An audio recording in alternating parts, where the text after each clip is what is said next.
everybody. My name is Dr. Ruth Gotian, and welcome to the Mentor Project's Optimizing Success. We really have an incredible group with us. We have our regulars. We have some incredible guests with us today. And I thought that we would pick up on a topic that seems to weave its way through every single week. And I thought we should really talk about it in some more depth. So we're going to talk about developing and maintaining relationships, what's known as networking, but a lot of people don't like that word. It's really developing relationships and how those relationships can really help make you successful. So I actually wanted to kick off with a story. I wanted to tell you about Brianna. Brianna is an MD PhD student. She's getting the combined MD and PhD degrees. And she was in a program that has a 3.5% acceptance rate. And I was a speaker at the retreat and gave the talk, and then there was some downtime and people were hanging out by the pool. So I walked over to the pool. And you can't really tell I have curly hair, but when one curly girl sees another curly girl, we are like magnets to each other. And we talk about what products do you use and how do you keep the frizz under control. Anyway, it started a whole conversation. And that's when we really got to know each other. She came to another talk I gave. I went to a talk that she was giving. And then a few months later that I put out a call for chapters. I was putting a book together. And I was looking for students to share their journey and write their story. And Brianna submitted a proposal. And I edited 27 chapters. Her chapter needed almost no editing. She was a gorgeous writer, gorgeous writer. So her proposal was accepted. Her chapter was accepted. She was published in the book. And then several months after that, we happened to be at the same conference again at the Burroughs Wellcome Fund in North Carolina. I was facilitating some things and she was one of the participants, and I saw her engage, and I saw the way she was making imagery out of the notes. She just brought everything to life, and her comments were spot on. You could tell she was connecting dots. And from that conference was really about diversifying the physician-scientist workforce, and we were trying to come up with creative ideas how to do it. We created a Slack channel, and everyone who was at the conference started communicating via that Slack channel. And she put out some statistics on that, and that she found. And I reached out to her privately, and I said, Brianna, I think you have the makings of an academic article. You need to pull this together for an article. And she said, well, I've never published before. I'm not quite sure how to do this. So I said, I can help you. So we talked through some things, and long story short, that was her first publication, and it was a first author, and it was in a major academic journal, the Journal of Clinical Investigation, JCI. And since then, that has just, the floodgates have opened, because she certainly doesn't need me anymore. She has published so many times in leading academic journals, and that's only been in the last 6 months. So that is the story, how a relationship that develops, right, over curly hair, right, over nothing. Nobody's asking anyone for anything, but how that snowballs and snowballs and snowballs if you feed that relationship. Right? And you come forward and you really show what you're worth and what you're able to do. So that's my networking story of success.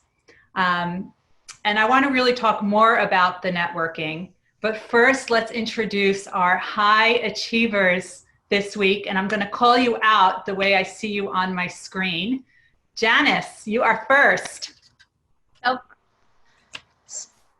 Thank you. So I do accessibility for people with hearing loss, and my whole premise is building on networks. In fact, I'm happy to tell a funny story how after I testified in Congress, it led to rewriting guidelines, and then from one board network to another board network to another, I ended up with the Disney board and then Apple. And that was just from literally from filing so many complaints. So I'll leave you with that tidbit. I love it. Dr. Susan.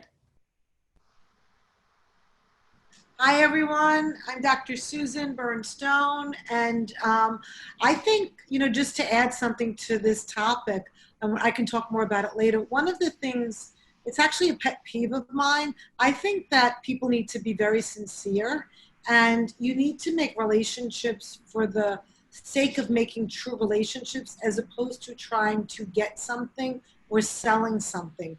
There is nothing that turns me off more than to be with professionals to feel like I'm a potential dollar bill. And I think that, because one of my things is, and a lot of you who are on the call know me, and I put together a call for a lot of people to be social together on Saturday nights. And, I hope that what you get is that I really care about people for people, and I put people first as opposed to my own trying to, get something. And you people feel sincerity.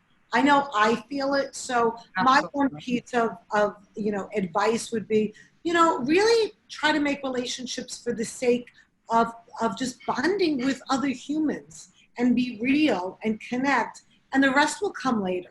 Absolutely. And also think about what you can do, like you did, Ruth. What you did was so beautiful in that story. You looked at it, what can I do for you? And without thinking, oh, what is she going to do for me? It's not about that. And people, you need to just get out from it in terms of just being a human being in a relationship. And then the rest will flow. Absolutely. Absolutely. Thank you. Dr. Allison, love the color-coded background. I managed to hide my unmute button. Sorry about that. But yeah, so I am just a huge fan of Dr. Susan Bernstone, especially the fact that she was so excited by the topic. She just skipped her introduction and had to get right into it. But I am Dr. Allison Escalante. I am a pediatrician. But what I'm really passionate about is the way that we live in a culture of criticism and perfectionism. And it's really funny that I get to join you on how to optimize your success, because one of my pet peeves is not the idea of optimizing in the first place, but the way that our culture is so focused now on optimizing every last thing that it's promoting anxiety in a lot of people. So true optimization is not optimizing every last thing. And so I'm on a mission to relieve some of that anxiety. It's affecting professionals, it's driving burnout, and it's affecting parenting and kids. So I have a method that helps. I presented it at TEDx. I'm a writer and a speaker. I just wrote 3 articles for Forbes today, and I'm delighted to be here. Thank you. Oh, I can't wait to read it. And definitely check out her TEDx and the Should Storm. It's priceless. Dr. Neil and your 23 books. Hey, it's only 21. Let's not overdo this. I gave you a bonus. Yeah, thank you. Hi, I'm Neil Cummins. I'm an astronomer and astrophysicist. And lately, and perhaps tangentially relevant to this, I've become very interested in misconceptions people have about many aspects of life. For me, for the most part, it's science. And another thing I've become very interested in lately is how, if we don't have valid assumptions and beliefs going into relationships, conversations, and so on, then what happens after that is often just not so good. I'm being polite here. Fair enough. So understanding the roots, the foundations of relationships, something I'm very interested in. Love it. Thanks, Neil. Duane Allen Thomas. Always sounds like an actor's name. And I found out he was an actor at one point. Fun fact. Yes, I was. Sometimes I still am. I also pretend to be a lawyer in the daytime, and I try to do some writing in the evening. And so I, excuse me, Also write about the social and psychological roots of success, and that's pretty much it for me. You know. And I think I've shared this before. We were at the same conference over New Year's, and Duane was my first friend. So first person I met. Sitting in the lobby looking lost in our name tags that clearly showed that we were first timers. Hope I'm doing a good job. Excellent job. Thank you. Thank you. Dr. Bruce Y. Lee. Yes, hello everyone. Glad to be here. So I'm a combination of a professor, writer, journalist. Also have run a center and a company that does computational modeling work. So a lot of my interests are finding ways to help science become more accessible and also help decision making through a combination of computational methods as well as writing and different types of communications efforts. And I highly recommend that you read Bruce's Forbes article. They are extremely informative and hysterical. And I love the way he explains how you should be 6 feet apart from people. You want to tell people what your reference is? That's my favorite. Well, there's several references, but one possible reference is a Gosling, which is basically, so if you look at Ryan Gosling, he's approximately 6 feet tall. So you want to stay about 6 feet away, which is basically a Gosling. But the key is it has to be a lying Gosling. So it has to be the Gosling lying across the floor, because a standing up Gosling would be only maybe like a foot or so. So one lying Gosling at least. Or my favorite was one Denzel. One Denzel as well. That's right. Susie and Ellie, do you want to put your videos on so we can see your beautiful faces? We got here. We'd love to hear more about you. Susie, you want to go first? Sure. I didn't realize exactly what was going on today, so I want to learn more about your program. I am a photographer, and I have an educational nonprofit called Photo Wings, where we utilize photography in many, many ways, including helping people learn more how to think. We're working internationally across generations, cultures, and disciplines.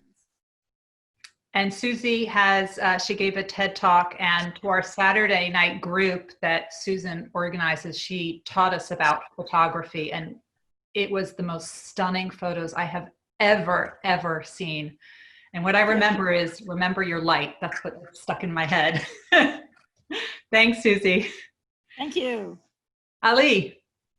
Hi, how you doing? I'm Dr. Ali Benazir, and I call myself a Chief Happiness Engineer at happinessengineering.com. And the whole discipline of happiness engineering was actually inspired by friends of mine in conferences like Renaissance, and also my classmates at Harvard, and being around a lot of high achieving people who had accomplished a lot in their lives, but weren't necessarily all that happy or content with their lives. So I organized people's lives around the 5 principles of human thriving, which are robust relationships, meaningful work, sound sleep, mental fitness, and physical fitness. And so I have a blog and courses and seminars around that, and I also teach public speaking. So, that is called Super Charisma, and I have an online course, and I do one-on-one coaching for that. Love it. I think you have the best title out of anyone, Chief Happiness Officer. Well, if I Chief made Happiness Engineer. I love it. If I made up myself, I better like it. I love it. Now we have all the way from England, where it is literally the middle of the night. It's actually tomorrow. Andy. Good morning or good evening. I'm not sure how well I'm doing on that sound sleep measure at the moment. Thank you very much for inviting me to join you all. I am a specialist in professional relationships, so it seems quite appropriate that I'm here. I've been working in the field of networking and professional relationships for 21 years now. I've written 5 books on the topic, so a little bit of catching up to do. But I'm on my way. I'm a board member of the Professional Speaking Association in the UK, and delighted to join the conversation. And that's your latest book that just came out. It's my latest book that just came out, Connected Leadership, which sort of looks at the role that relationships play in our careers, and particularly for leaders. So you are perfect for this conversation. Thank you for joining us and for being up in the middle of the night or morning. Thank you. Pleasure. Dr. Tom Rock. Yes, hello, good evening to everyone. Good morning, Andy. And it's so nice to be here. Thank you, Ruth. I am the Vice Provost for Student Affairs at Teachers College, Columbia University in New York. And I am so humbled by all of you and hearing about you that I feel like, my goodness, this will certainly be a learning moment for me as well, just hearing from all of you and how accomplished you all are.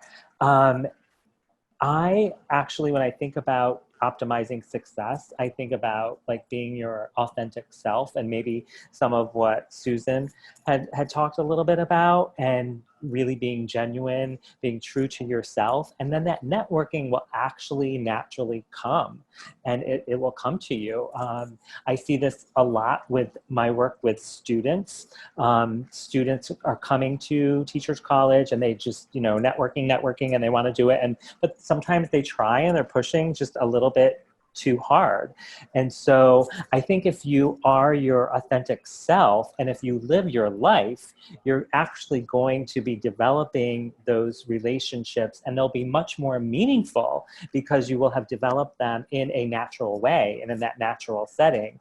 And so as opposed to just always wondering about that networking, or how am I going to do it, or am I going to meet the right people, I always tell students, live your life. You've made the decision to come to my school, so live your life, and this will naturally follow if you are living your best life, and then if you're really true to yourself and your authentic self, and those relationships then don't need to be forced, they will come. And then you're building your brand and you're building your story, and you're building your own relevancy, which will then help you. And before you know it, you will have a built-in network. So that would be my advice. I want to share something, but before I do that, people are probably saying, I've seen this guy before, I've heard this voice, and they're not going to pay attention to anything we're saying because they're trying to remember where they know you from, with the voice, the face. You want to just tell people now so they can concentrate on what we're saying? So I think Ruth is talking about a television. Is that what you're talking about? A television stint and experience. So sure, I'll just share. So I was on The Amazing Race, which is a race around the world for $1 million. And so I don't know if any of you have ever seen The Amazing Race before, but I think that's what Ruth was referring to. And I went on with my then partner, who's now my husband, and we made it halfway around the world. And so we did not win the $1 million, but but you won your place in a lot of people's. It was a great experience, yeah. Now, I want to tell you guys that I would not be sitting here if it wasn't for Tom. Oh. Because I don't know if you even remember this, Tom, but when I decided I wanted to go back to school, I got my doctorate at TC, at Teachers College, Columbia University.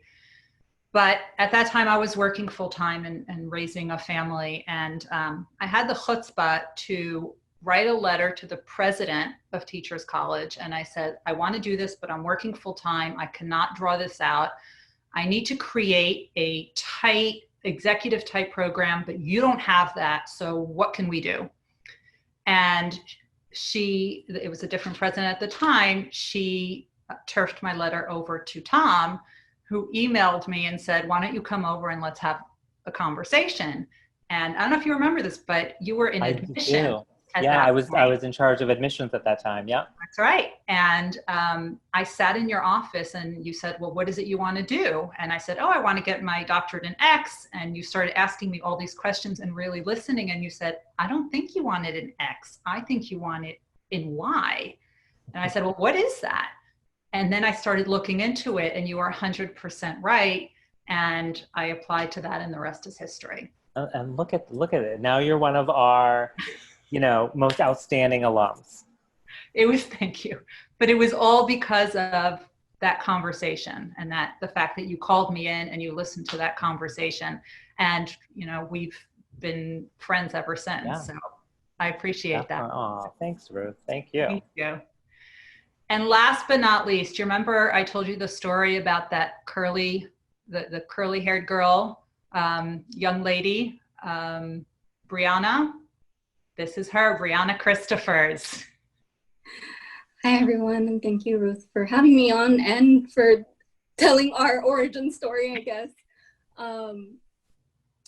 My name is Brianna Christophers. I'm an MD PhD student at the Weill Cornell Rockefeller Memorial Sloan Kettering Tri-Institutional MD PhD program, a very long name for a wonderful program.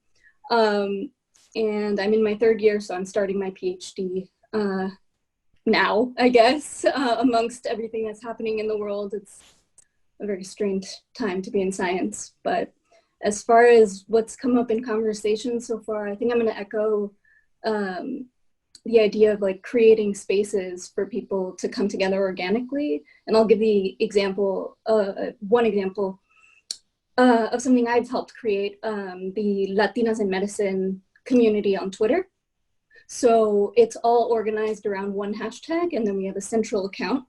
And our main goal is to connect people together, to celebrate achievements of Latinas in medicine, because there are very few of us. And by getting together on Twitter, we've actually been able to meet other people, because only 2% of physicians in the US are Latino women. So it's been great for me to make connections with folks, but also just being able to see what happens in the comments. And there's a moments where you see people connect, especially pre-med students who are Latinas who want to be physicians. And they'll ask one of the people in the post, can I talk to you more about this? Can I come shadow you? Things like that. So it's been very, very gratifying. And you've been great at it. She's everyone's internet friend for sure. And if she sees somebody who's struggling, she just jumps out to help them. And she's never met them before in her life. So she pays it forward multiple times a day. So, and I've seen it happen firsthand. So kudos to you. And you should meet Dr. Allison Escala, who on my screen is right next to you. Also a pediatrician. Brianna wants to be a pediatrician as well, unless that's changed since we last spoke. Nope, still true. And also a curly girl. That's great. We have a lot of them. I think Susan is too sometimes. Right? Andy, what are some of the things as the networking guru, the relationship building guru, what do you think are the biggest mistakes that people make? Well, first of all, I used to have curly hair, but it's no longer there for me. I want to pick up, if I can, on what a number of people have said, because I think it does come down to some of the mistakes that happen. I think it was late last year, I went to an NYU alumni event at London School of Economics at the invite of an Italian leadership strategist who was part of the alumni there and was speaking on networking. And we'd been talking for a while about collaboration, so it was my chance to see him speak. And I sat and listened to him, and I said to him afterwards, I said, 90% of what you shared, absolutely I'm on board with. But I struggled with one thing. I said that you kept talking about when I meet people, I'm working out what they can do for me and what I can do for them. And you know, there was the transaction. I said it was far too transactional.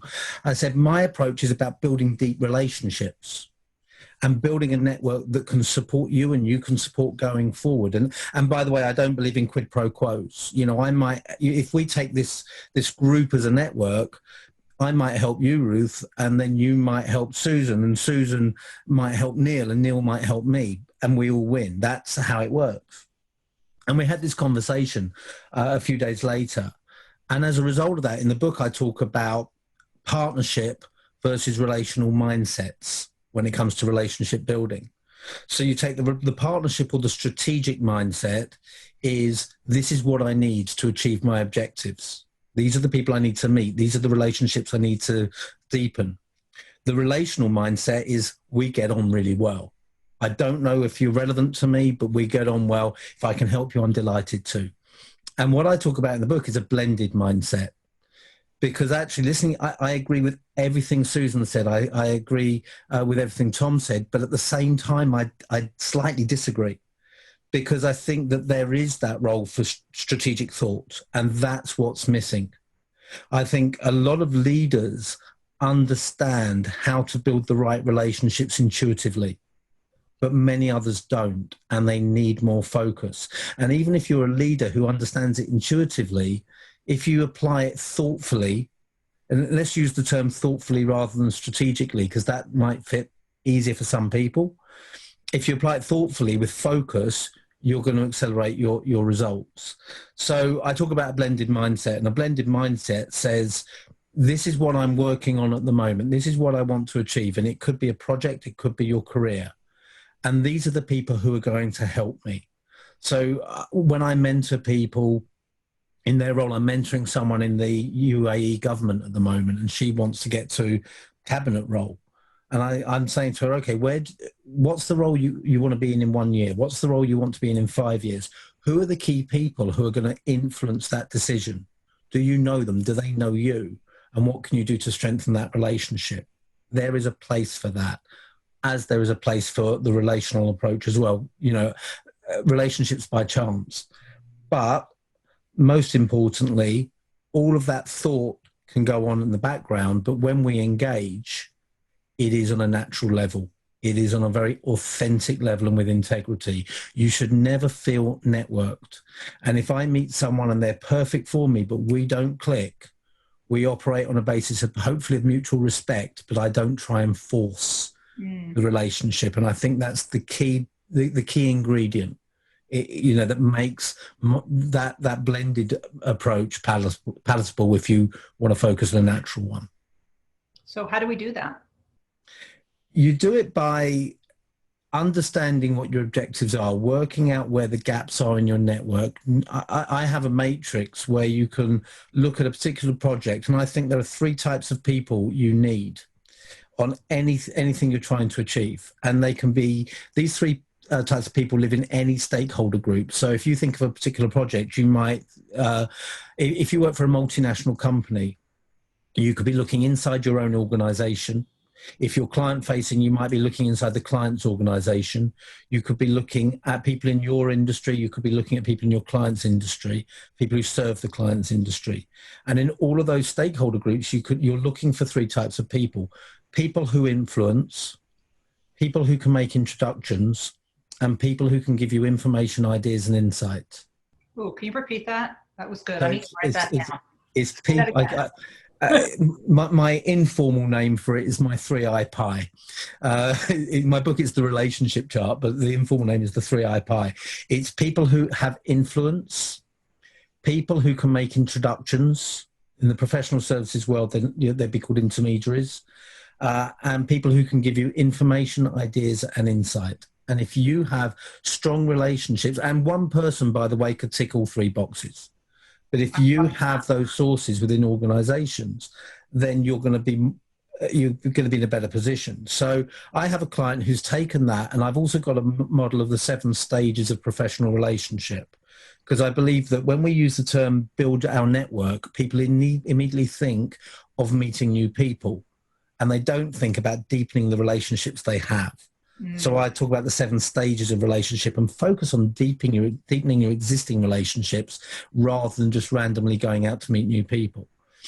And you can, what my client's done is on the horizontal axis, he's put my 7 stages of professional relationship, and I've added 0 in there for him as well, as in, you know, they exist, but you don't know them yet.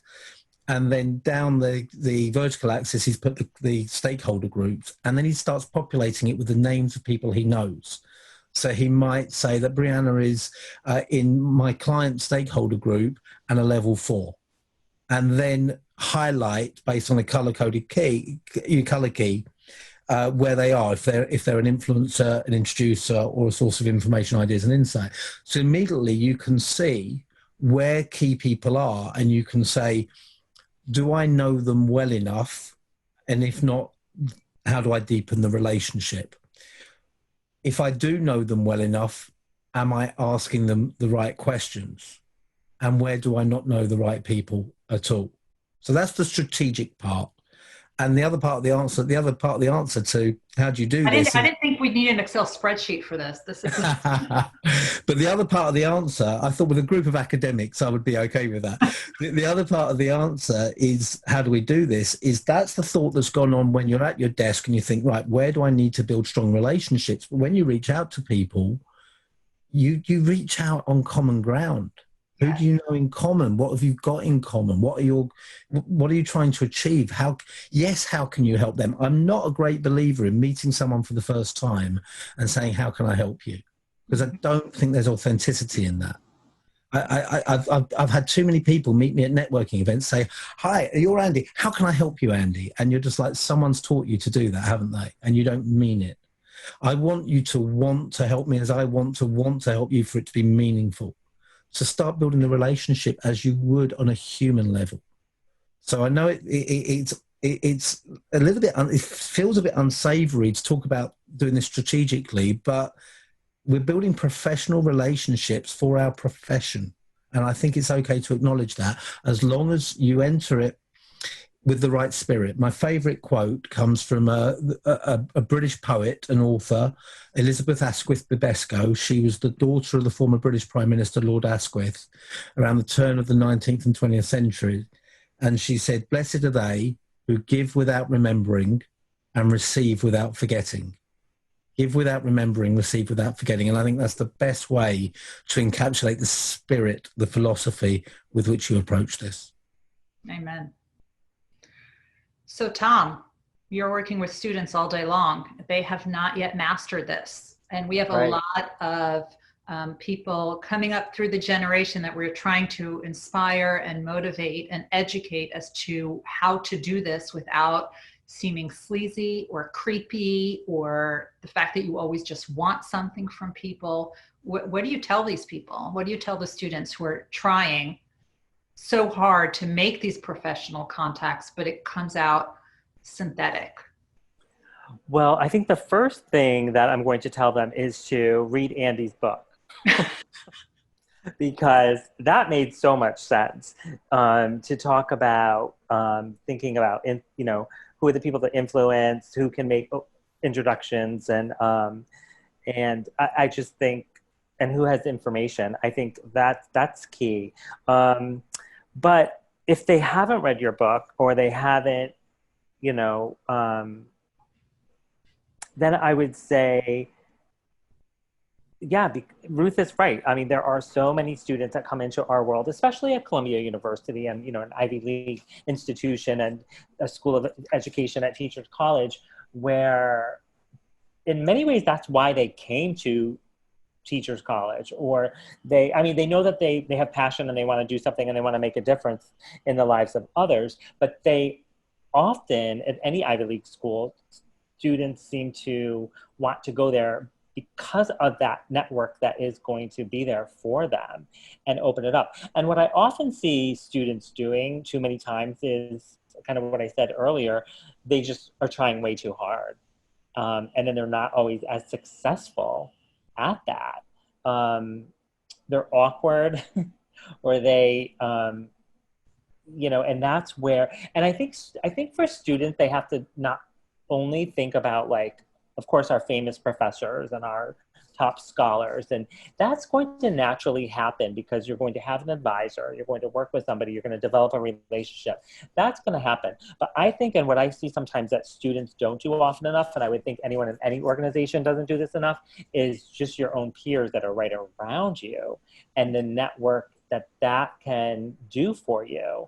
And sometimes I think we overlook that.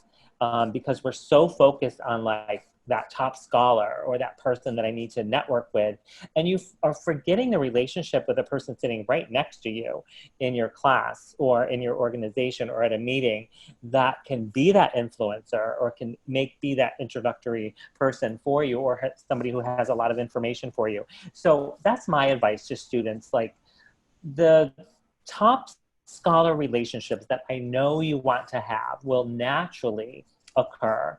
So I say, spend some time on yourself first, and then the people that are just right around you every day that you're actually going to become friends with. And that can just open up a huge network.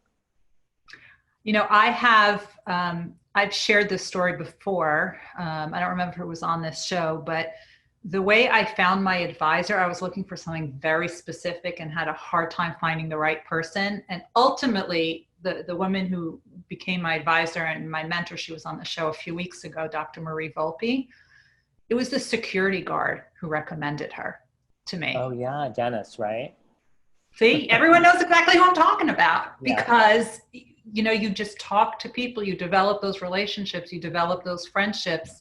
And he just saw in my face that I was just looking so distraught. And he said, "What's the matter?" We started talking, and he said, "Why don't you contact her?" And yeah. Right? I mean, that was unexpected. Yeah. Ruth, a perfect example is the right behind me, the screenshot of the Delta. I was just talking to someone on Amtrak, and you know, so many people, they get on a plane or a train, they don't talk to the person around them. They just go into put on their AirPod, their headset, they get their book, don't talk to me, they're in their zone.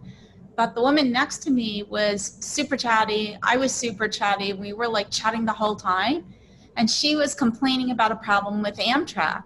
And I was complaining, and I was like, "Oh, I know exactly, and I'm having this problem with Delta." Well, coincidentally, she had the email of the chairman of Delta, and I knew the general counsel of Amtrak, who is probably now going to kill me for telling this story because I never told it. But we agreed, we wanted to help because I'm like, "I can help you with Amtrak," because I had worked with Amtrak, and she's like, "Oh, but I can help you with Delta." And so we traded information. And like, we didn't set out with this agenda, because exactly what Susan, and I know exactly what she's talking about. I can't stand when people come up to me and they have an agenda. It drives me crazy. I would rather get to know someone, and I agree with Andy. Like, I can't keep a scorecard. I'm too busy. Like chits. And you're the queen. And you're the queen of spreadsheets, Janice. And I'm the queen of spreadsheets, and I don't want to keep. When it comes to friends, I'll keep spreadsheets for my frequent flyer points, but I'm not keeping spreadsheets on friendship chits. Like, it's too exhausting. But all the time, it happens where, of course, when it's your friend and you can help someone. I mean, everyone that I know in this group knows if I have a contact, it's your contact, right? I will open up my Rolodex the same way this person opened up their Rolodex, and I will help. But from that whole thing that happened, that random moment, I ended up emailing Richard Anderson, who was then the chairman of Delta, complained about the lack of hearing access. And now when you fly and you see captions on airplanes in the movies, that was one of the projects that came out. And the other is the induction loops at Delta terminals that are being renovated, which you see this, no, it's this way, whatever way it is. I can't keep track, but it's the sign that you see that happened. That was just this random organic thing. But I agree with everyone. Like, you just can't, if you're going to have an agenda, it's off-putting. Yeah, so the way we work things, you don't have to raise your hand. This is not, fifth grade. You just, blurt it out there when you I'm British, we queue. I'm New Yorker, we don't. Very, very quickly, actually I'm a Londoner, we don't either. Very, very quickly, just on those 2 points, Janice's point, absolutely agree. And it goes to my point, the strategy sits in the background. You know what you're looking to achieve, so that when you're having a conversation, your reticular activating system kicks in, the radar in your brain, and says, this is relevant to what I'm trying to achieve. If you don't understand what your objectives are in building those relationships, you'll miss those conversational cues. But you don't network someone, you don't have that agenda going into the meeting with them. And on Tom's quick story, because I think there's a really important point Tom said about peer level relationship building. I was running a program with a Danish bank in Ireland, and we had a review with the senior management halfway through the program. And the senior management team said to me, a lot of the guys are focusing their efforts on how they can get in front of the CEOs of our client organizations. Now, their clients were the big consultancy firms, the multinationals, Microsofts and so on, because Ireland has a lot of the tech companies as well. And they said, we have those relationships. That's what we as a senior management team own. We want them to build the relationships with their peers. And that was a real sort of eye-opening moment for me. And I pointed out to these guys going to the second half of the program, you build the relationships at the level you're at. Yes, if you get the chance to network up or down, you know, because people can add value wherever they are in their career. But if you get the chance to network up, take it, but don't focus on that. Find the people at your peer level who are on the same journey as you. And if you pick wisely and you're successful and they're successful, when you reach the top level, you'll have carried a network with you that will have helped you get there. But you don't have to be constantly reaching up all the time. Absolutely. So I have to jump in. I'm sorry. Go ahead. I'm so sorry, Susan. I've been waiting for 3 people. So basically, there's so many things to say, but I used to hate networking, but I loved people until one day someone pointed out to me, you're very good at networking. How do you do that? And I said, what are you talking about? I hate networking. And that's when I realized that I just like talking to people. But here's the thing. Andy does an amazing job of pointing out the structure of those relationships within a human network, but that's how every relational network of humans works. So one of the ways that can really decrease the stress for people is if you understand it is like a college party, Tom. And I went to the Ivy League school that was the best at parties. Princeton is known for it, and it's known for maintaining a profoundly loyal alumni network because they throw a massive party for us every 5 years. Brianna went to Princeton too, by the way. Oh my gosh. Have you been to reunions lately? But anyway, so what do you do when you go into a college party or you socialize, right? You're looking for, you may not think about it being similar to work strategy, but you have a strategic goal. Maybe you're looking for someone to study with. Maybe you're looking for someone to have companionship with. Maybe you're hoping to meet that person that'll help introduce you to that other cool group of people that you were interested in. It's also similar to how mom networks work. And this is even a better example, though hopefully it doesn't stick me on the mommy track in this conversation. But moms in communities will start talking to each other.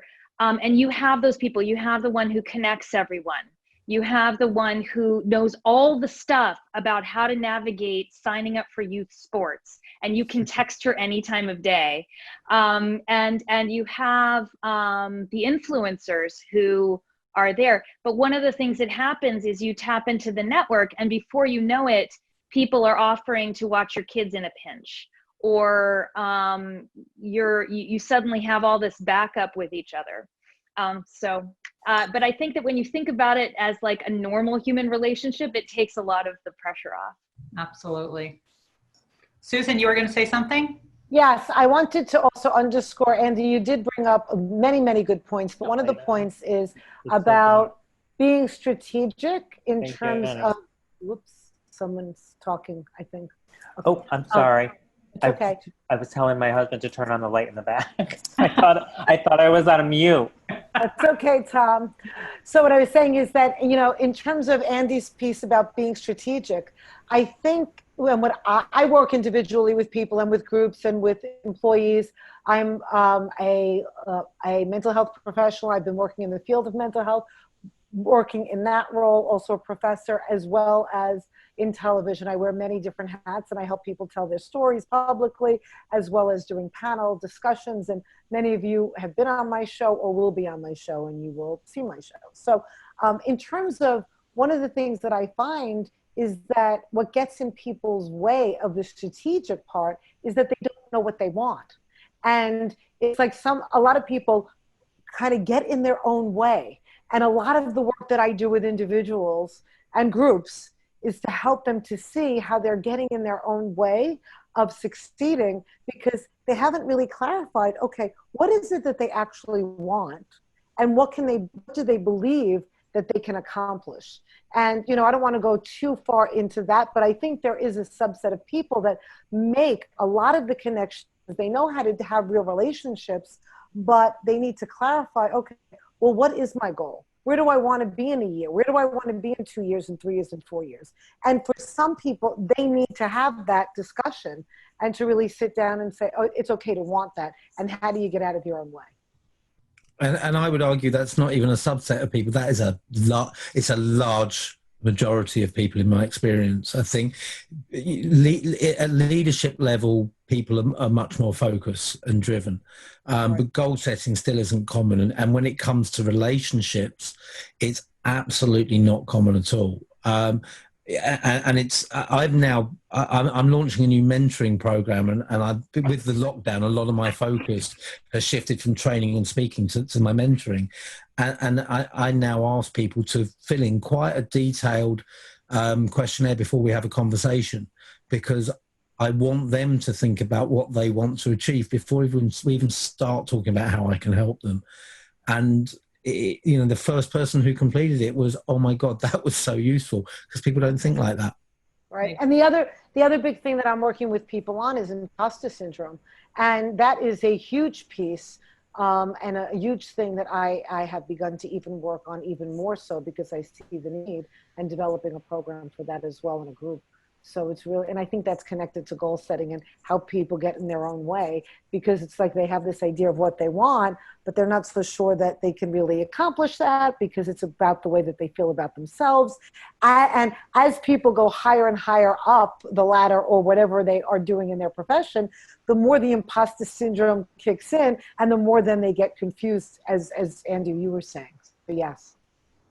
Our students talk about imposter syndrome on day one. And we have to convince them sometimes that we did not make a mistake on their admissions application, and so it takes people a good minute sometime to get over that imposter syndrome, for sure. That is so new. Totally normal. Was that Allison? Oh, just that's so new that you guys bring that out in the open. We were all just faking our way through. That's fantastic. I usually talk about imposter syndrome in my little orientation spiel, that no, we did not make a mistake on your application. You all, deserve to be here. And it's really, my earbuds go flying out of my ear. It's really, I can't tell you how many people tell us that they appreciate that, because they're feeling that and expressing that.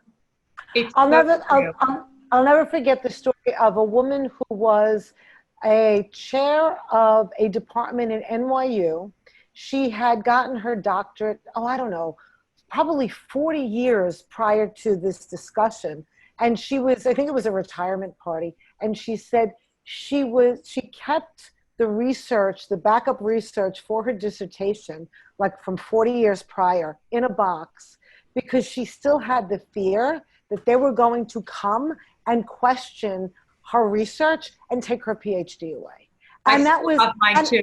And it was very refreshing. And I was actually a doctoral student at the time, and I was like, oh, it both scared me, but it was also very comforting, because knowing that somebody who had been the chair of a department at NYU that felt that way, it was okay. But then at the same time, I was oh my goodness, I hope I don't feel that 40 years from now, but I probably will. Yeah. So I recently wrote a piece on this. 70% of people actually experience imposter syndrome, and it's predominantly high achievers who feel it. And the remaining 30% are lying. They're either lying or they're narcissists, is what I think.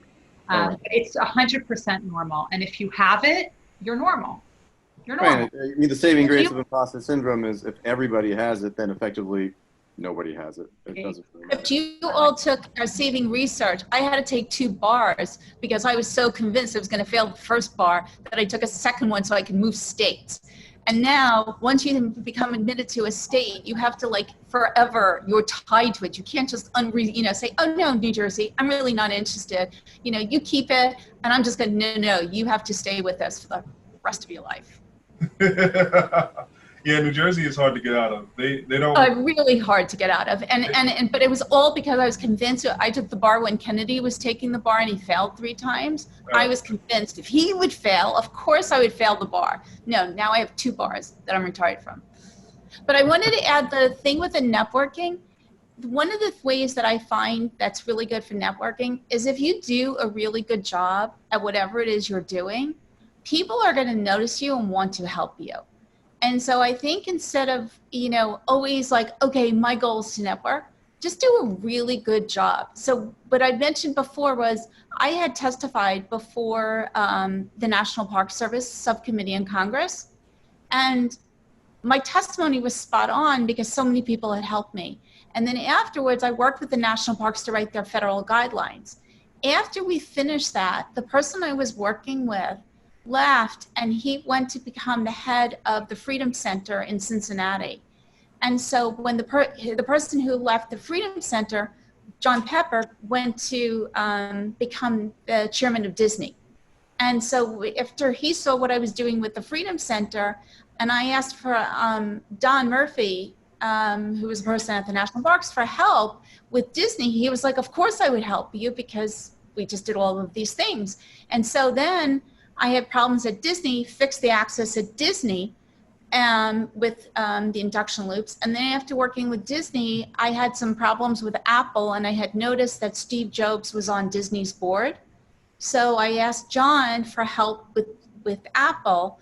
I never got to meet Steve Jobs, which was really disappointing. But I did all of a sudden get a phone call saying, you have a meeting coming up, and these people are flying in from England to meet with you. And so from that, Apple now has the hearing access, and this hearing access that you're seeing that Apple's entered the hearing aid market, that's from that meeting. Although I'm not sure they will quite admit it because it's a different administration. But I found that it was very helpful that if you just do a really good job at whatever you're doing, when you ask for someone, it's less about asking. Plus, at the time I was an advocate, so I was making no money. I was doing this all for free. So it's very easy to ask when you're not looking to make a buck. But the whole point is that if you just do a good job, the contacts come. And I think sometimes just focus on doing a good job rather than like, okay, next project, who can I meet? What can I get from you? You're absolutely right, Janice. If you consistently, reliably perform at a high level, people will take pleasure in helping you. But there were 2 elements to that. And the other element was asking, because too many people sit back and assume people sit back and assume that others will know the help that they need, but we're also focused on what we're doing, and we need to be willing to ask for that help and support, and that's key. You said it was easy because you weren't earning, and this was a cause. Can you all hear me? There's a lot of interference from somewhere.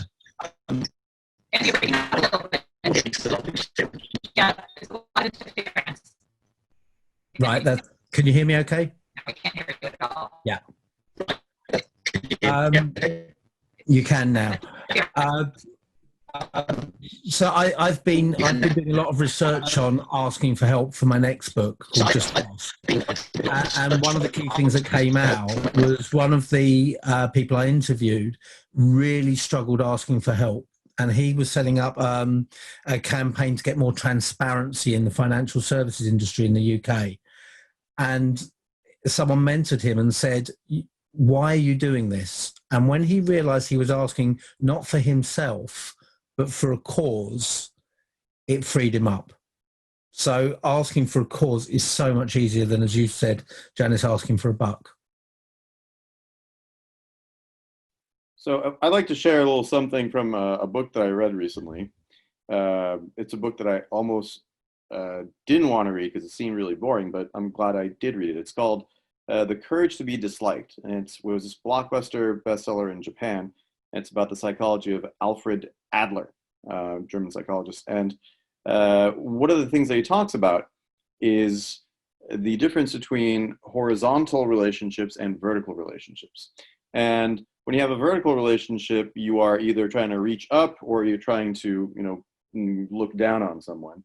But a horizontal relationship is one between peers.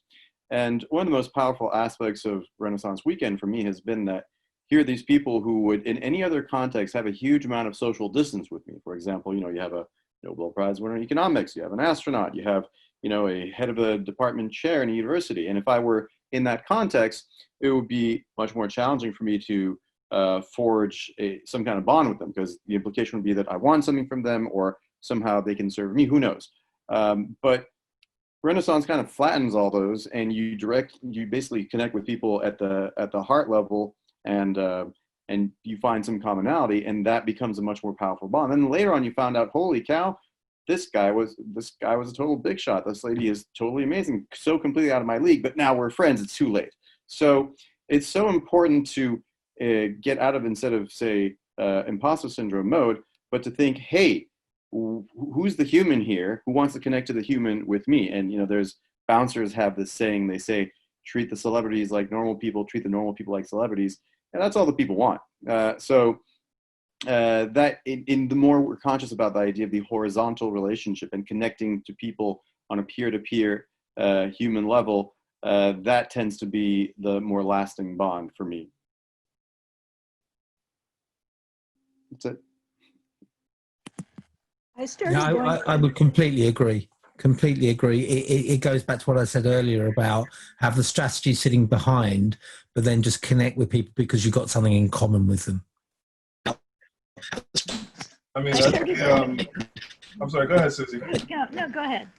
Oh, I was going to say, that's why I tended to choose my conferences or networking events wisely, so to speak, because the first few that I went to, I didn't know why I was there. Nobody else knew why they were there. I didn't get anything out of it except a few dates. That was good. But other than that, so eventually it was, okay, is the subject interesting? So at the very least, I'm there for some reason. And aside from things that I have to do, that's how I choose. And I got muted, but go ahead, Susie. Okay. But one of the things that I realized when I started going to Renaissance Weekend in the early 90s, and that was when Clinton was president, and Supreme Court justices used to go, that I would be sitting in between two people that were very, very well known, successful, but they didn't know the things that I knew. They were an expert in their field, but they didn't know about photography, or they hadn't had some of the same experiences. So it's my experience that so many people are in their silos that if you talk with them about something they don't know about, then they're really, really interested. And if they're not, they may not be somebody that you might want to partner with at some point. And we don't sponsor things, we partner with people, like-minded. Susie, I had the perfect example of that. I was in Chile, and at my hotel, Bob Woodward was there. And for me, that was like my major idol of like this incredible person, right? He persevered against truth, right? So I couldn't figure out how to ask him without, because he's on vacation. And there's the point of being gross, but at the same point, like, it's Bob Woodward. How could I not go up to him? So I waited for breakfast when he was getting his cereal. And when I approached him and started to tell him, like, and so he asked me to join him for breakfast. By this point, I'm just completely like, can't believe this. Well, it turned out Bob had a hearing loss, and he was more interested in finding out about hearing aids. And he was asking all these questions. And so here's Bob Woodward. He's telling me like inside information. It was right before he released his book. But we're having this whole conversation and it's like a normal back and forth. I can't figure out why this guy is talking to me. Like, seriously, we spoke for an hour, and I was so sad because I had to leave for my trip, my transfer to Bolivia, and I was like depressed to leave. But he followed up with me because he wanted me to introduce him to this place to get custom-made hearing aids. And he reached out to me, and I was able to help him. I'm thinking I'm going to network with him. He was networking with me. And he ended up getting hearing aids from the place, and he wrote me probably the greatest email I've ever received. In fact, I was sorry it was not handwritten, because you can't really frame an email, but you can frame a handwritten note. But it said, I used to say, follow the money, which I've used in many quotes and many articles. That's why I wanted to see him. And he said, but now my advice is follow the advice of Janice Lintz, because he was so happy. But right, can you imagine? Like, I'm like, no, but I want this in handwritten. Like, I don't know how to write to him. Say, can I have this email in handwritten, because it would frame much better.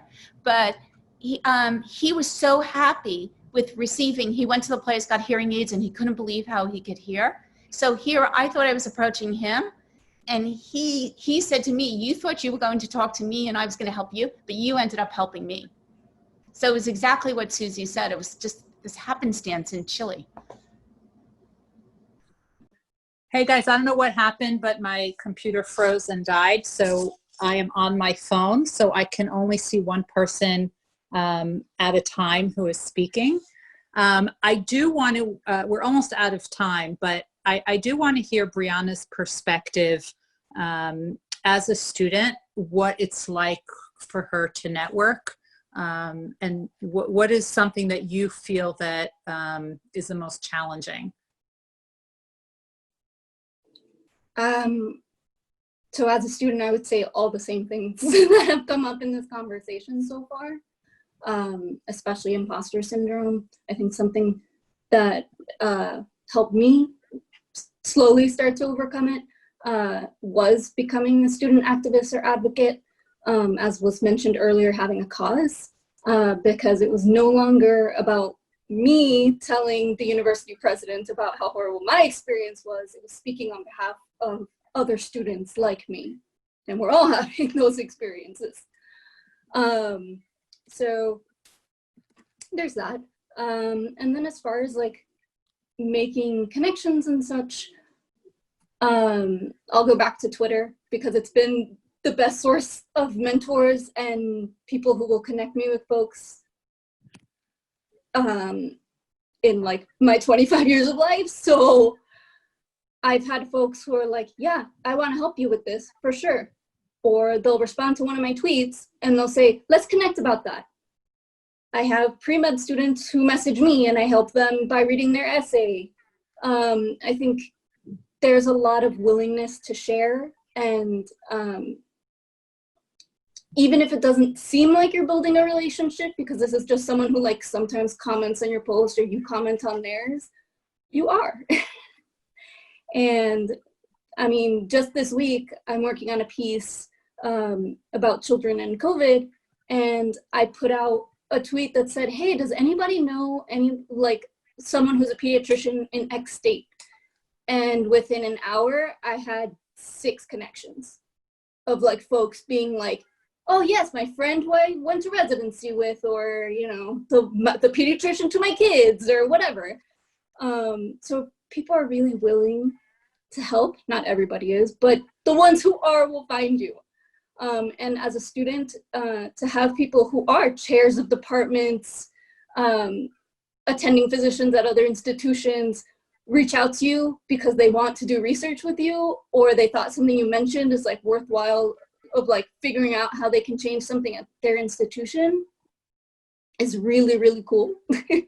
And that whole like flattening of the hierarchy is exactly what's happening there. And I think there are 2 things just from my experience with you that you did. I don't even know if you recognize that you did this, but one is you found that commonality. So we had the chief executive vice president, you know, the number 2 person in the health system gave a talk, and obviously the big auditorium was packed.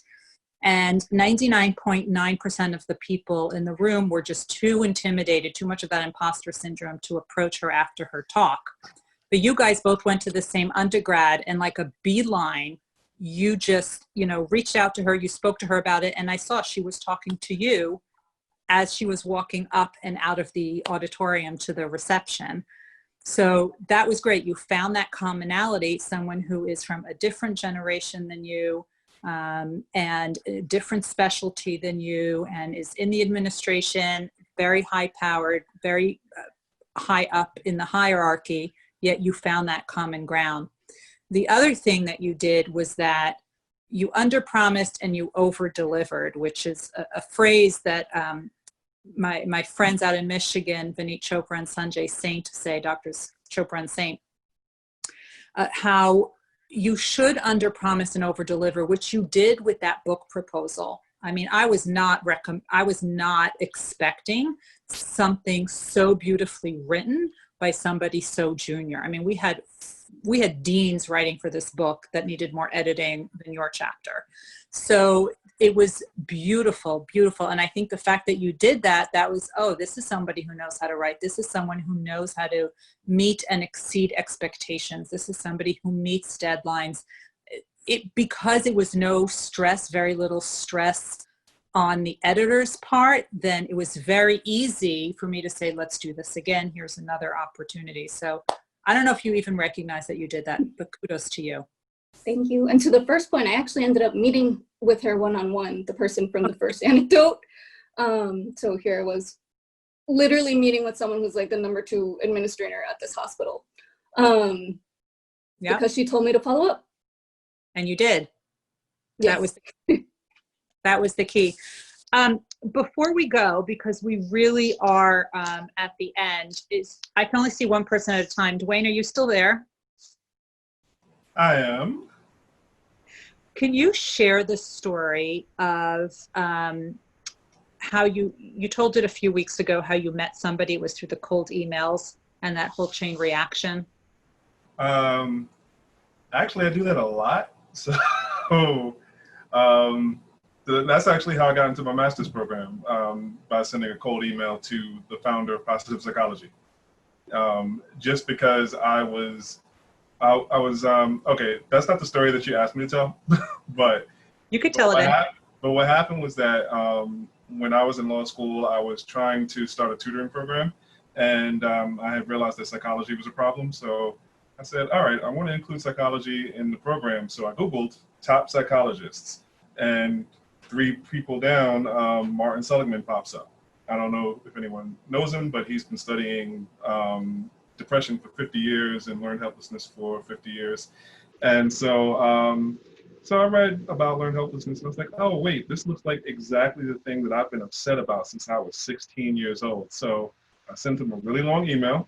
He sent me back a really long email, and a couple of emails later, phone calls, and talks with other people, I ended up in my master's program as a result. Now, wow.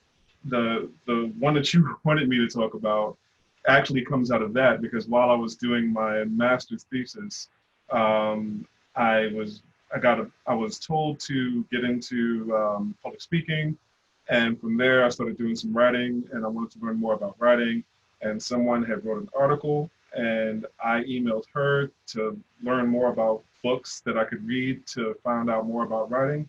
I read one called Writing Tools, which is written by Roy Peter Clark. He mentioned someone in that book. I emailed him for some more information about what he was writing. He put me on to someone else, who put me on to someone else at the Russell Sage Foundation. The Russell Sage Foundation put me on to the Hurston Wright Foundation, and I ended up in a writer's workshop last year at this time from the Hurston Wright Foundation, and I still email pretty much everybody in that chain from time to time to ask them for writing advice. Wow. Kudos to you. I had it a little bit easier. I met Andy and we chatted, and I don't remember at what point it happened, but I told him that I was writing a book. This is what I wanted, and he introduced me to his publisher. So it was. I have a networking story that dovetails with imposter syndrome, and I'm supposed to be doing bedtime routine, but I have to share this, guys, with you. At a conference, I went up and met the woman who originally discovered imposter syndrome, and that was Pauline Rose Clance.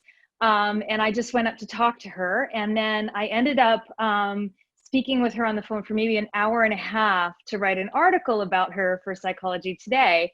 And wouldn't you know it, that interaction with her really helped dissolve the biggest pillar of my own imposter syndrome, because she said that one of the biggest things that high achievers who are imposters feel is that if part of their success came through networking, then that means it's not real success.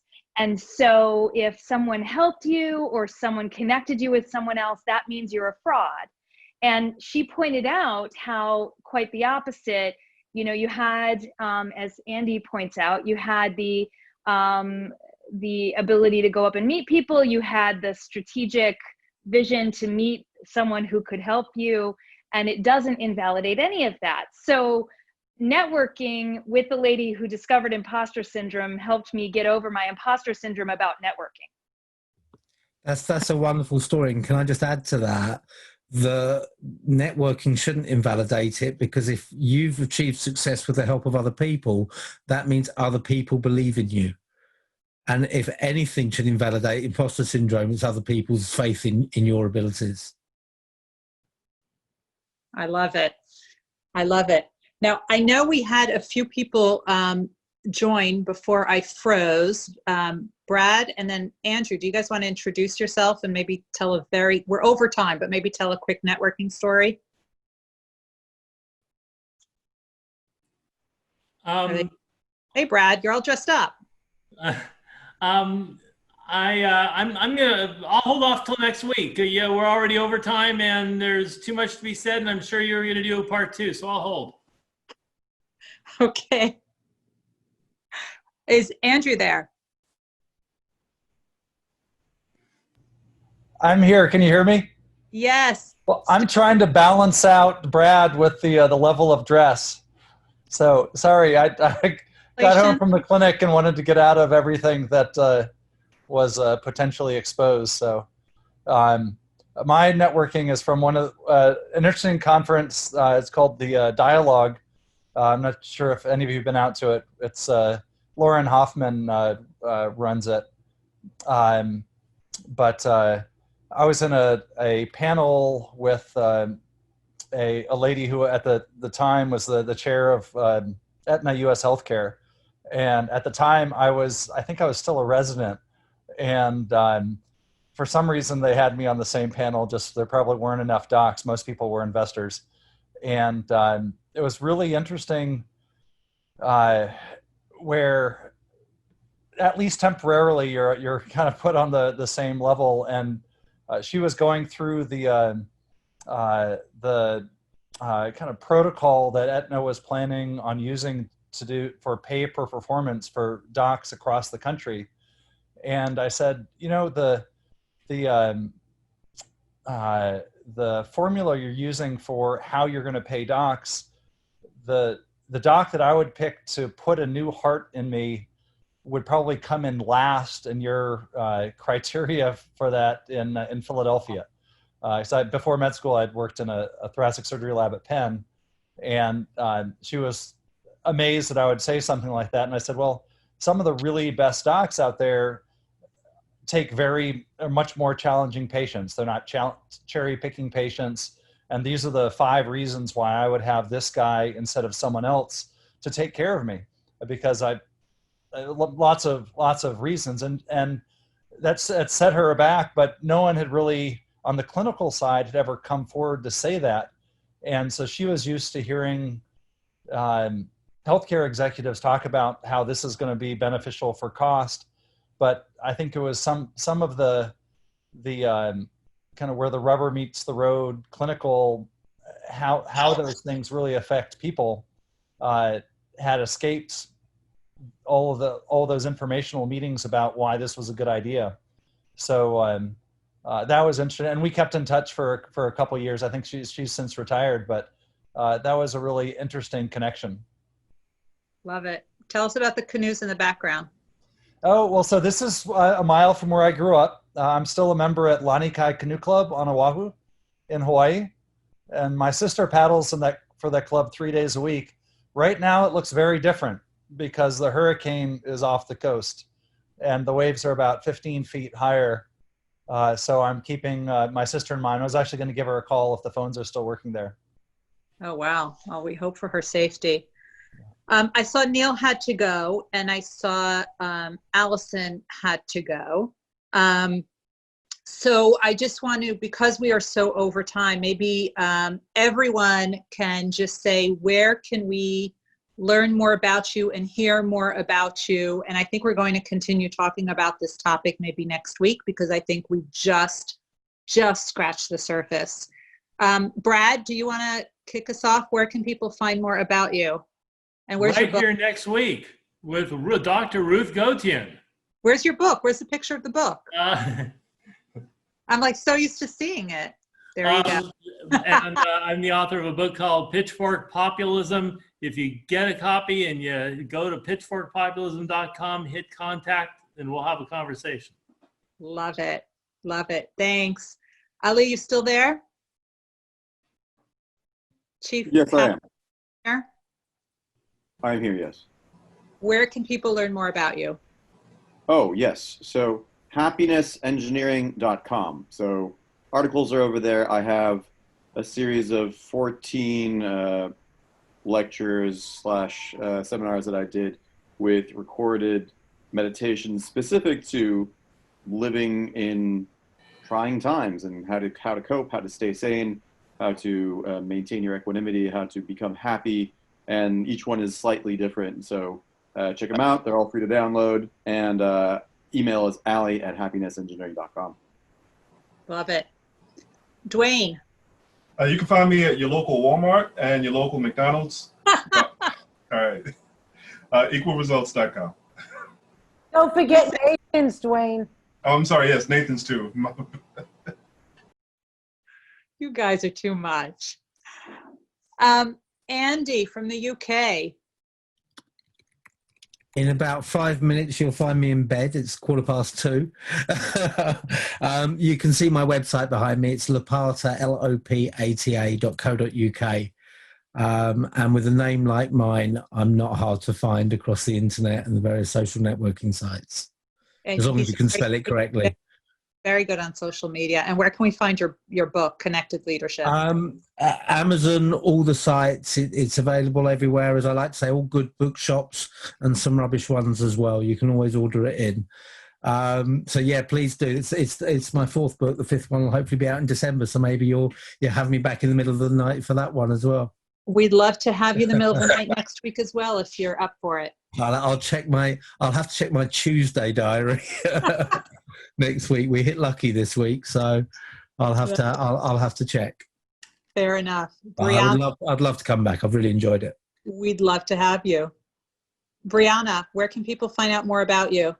I guess my Twitter handle's right here in my name tag, I guess. And there you'll have all my musings on medicine, science, being an MD PhD student. Yeah. And there's also a link to my website, which I launched this past week. So what's the website and what's the Twitter handle? The Twitter handle is @BrieChristopher's. Christopher's with an S at the end. And the website is BriannaChristopher's.com with one N and an S at the end of Christopher's. Thank you. Bruce, we didn't get to hear from you at all, but where can we find out more about you? As I frequently say, there's a big difference if you Google Bruce Lee versus Bruce Wiley. If you Google Bruce Lee, you'll get a lot of Enter the Dragon stuff. If you Google Bruce Wiley or like Bruce Wiley Forbes, then you'll get my Forbes site. Bruce_Y_Lee is my Twitter handle, and BruceWiley.com is my website. Thank you. Susan. Okay, hi. My social media is my social media is actually being updated, but you can, if you want to know more about my direct practice and coaching and therapy and groups, you can email me at drsusanbernstone@gmail.com. If you want to know more or watch some of my television shows, you can Google Your Voice with Dr. Susan. I'm also doing some shows for the Mentor Project as well. We're launching, very excited to launch the new television show called Mentor Project, which I am co-producing and hosting, so that's exciting. And so it's, again, the two shows are, one is called Your Voice with Dr. Susan, and the other show is the Mentor Project. and just email me. You can find me at my mentorproject.org as well. If you just put in my name, Dr. Susan Bernstone, you can find me there, Psychology Today, every place. So yeah, feel free to reach out to me. Thank you. Tom. Sure. So if you would like to find out more about Teachers College at Columbia University, which I think everyone should, I agree. that is tc.columbia.edu. You can find me there as well. If you're interested in learning more about me and my background, I have a faculty profile there too for the higher ed program. So feel free to check that out. My social media, my Twitter is @TomRockNYC. So very easy to follow. Yeah. Thank you, Tom. Sure. Thanks for lending your voice today. Thank you. Thanks for having us. Absolutely. Andrew. Easy to get a hold of me with the A McMarlin at Gmail. But if you're interested in finding out about my practice, which we're updating the website, but it's winninghealth.com. And it's a orthopedic sports medicine practice. Lots of TBIs and arthritis and orthobiologics, but we're going to try to update it later this year for hopefully getting a book out later this year. We'll see. Oh, good luck. And I recently learned that you were the team physician for the USA Kayak Canoe. Yeah, it was a few years ago. I've been each year. I've been the team doc for the U.S. Dragon Boat, and also for the U.S. rowing team off and on at the World Championships. And long time ago was on the U.S. rowing team, Olympic rowing team, and I've been trying to pretend I'm still an athlete and doing dragon boating and surf ski and stand-up paddling. Awesome. So the former gold medalist in canoeing is Joe Jacoby, who was the head of the USA Canoe Kayak. So he'll be in my Forbes article that's being published tomorrow. Cool. So great guy. Let's see, Janice.